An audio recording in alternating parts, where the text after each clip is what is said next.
एक आठवण, हा चॅनल सबस्क्राईब करा, लाईक करा आणि बेल आयकॉन प्रेस करा आणि मित्रांना शेअर करा. पण मला वेदना होतात एकाच गोष्टीच्या, की अंजली दमाने असतील, सुरेश धस असतील, कालच्या मी संदीप क्षीरसागरांचं कालचं स्टेटमेंट बघितलं.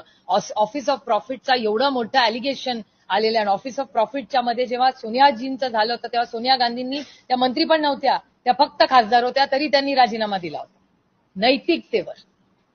आणि अशी किती उदाहरणं देऊ. आणि ह्याच्यात हा राजकीय विषय नाहीच आहे, हा एक सामाजिक. तुम्ही बघा नीती आयोगचा रिपोर्ट पण म्हणतो की आर्थिक आणि सामाजिक दृष्ट्या महाराष्ट्राचं रँकिंग खाली गेले, आर्थिक आणि सामाजिक. तर ह्या सगळ्याचं रिफ्लेक्शन आहेच ना त्याच्यात. आणि आम्ही काय मागणी करतोय, आम्ही जी मागणी करतोय आणि सगळे पक्ष त्याच्यात, अजित पवारांचा जो एनसीपी अजित पवार आहे तो पण आहेच ना मागणी करण्यात, राजीनाम्यात. कुठला पक्ष जो राजीनामा मागत नाहीये, म्हणजे त्यांचा स्वतःचा पण पक्ष म्हणतोय राजीनामा द्या, आणि राजीनामा मी नैतिकतेवर मागतोय. आणि लोकशाहीमध्ये त्या संविधानाच्या चौकटीतच आम्ही करतोय ना जे करतोय ते. आणि पुरावे तर सगळेच देत आहेत. रोज तुमच्या चॅनलवर एक नवीन पुरावा देतोय, अजून काय पुरावे पाहिजे. तुम्हाला आठवत असेल, अनिल देशमुख साहेब, संजय राऊत साहेब, नवाब भाई आणि भुजबळ साहेब, या सगळ्यांना आयक्यू बातम्यांवर अटक झाली होती. वर्ष जेलमध्ये आयक्यू बातम्यांवर गेले होते. इथे तर डॉक्युमेंट आहेत. आणि सत्तेमधले आमदार पण, म्हणजे आम्ही तरी विरोधकात, चला आमचा बायस असेल असं तुम्ही म्हणा, म्हणजे बजरंग अप्पांचा असेल, माझा म्हणा, जितेंद्र आव्हाडांचा म्हणा, रोहित पवार म्हणा, आम्ही सगळे विरोधात. शिवसेना असेल, काँग्रेस, चला आम्ही सगळे विरोधात, आम्हाला एका बाजूला ठेवा. पण सत्तेमधले तिन्ही पक्षाचे लोक म्हणतायत ना. तुमच्या प्रश्नातच माझं उत्तर आहे.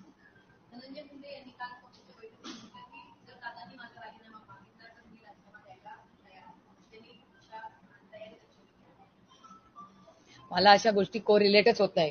मी एखाद्या पक्षात जर काम करत असेल आणि 50 दिवस माझ्यामुळे रोज पक्षाची हेडलाईन होत असेल ना, तर नैतिकतेने मी पहिल्याच दिवशी पक्षाला सांगितलं असतं, हा माझा राजीनामा, मी पक्ष वाढवायला इथे आलेली आहे, पक्षाला अडचणीत आणण्यासाठी नाही. माझ्यामुळे जर रोज हेडलाईन होत असेल तर मी एक पाऊल मागे घेते, माझी इन्क्वायरी घ्या. आणि जर दूध का दूध पाणी का पाणी हे मी केलं, त्याचं कुटुंब आणि संपूर्ण महाराष्ट्र त्या कुटुंबासाठी आणि परभणीच्या घटनेसाठी न्याय मागतोय. या सरकारने नैतिकता ठेवून या दोन्ही कुटुंबाला आणि महाराष्ट्राला न्याय द्यावा, एवढीच आमची मागणी आहे. बाकी आमची काहीही मागणी या सरकारकडून नाही, फक्त न्याय मिळावा. त्यांनी शेवटी त्या ज्येष्ठ नेत्या आहेत, त्यांनी आपलं मत मांडलं. पण याबाबत कालच आमचे राष्ट्रीय अध्यक्ष उपमुख्यमंत्री माननीय अजितदादा पवार साहेबांनी स्पष्ट केलं की केवळ आरोप झाले म्हणून राजीनामा कुठल्याही परिस्थितीमध्ये घेण्यात येणार नाही.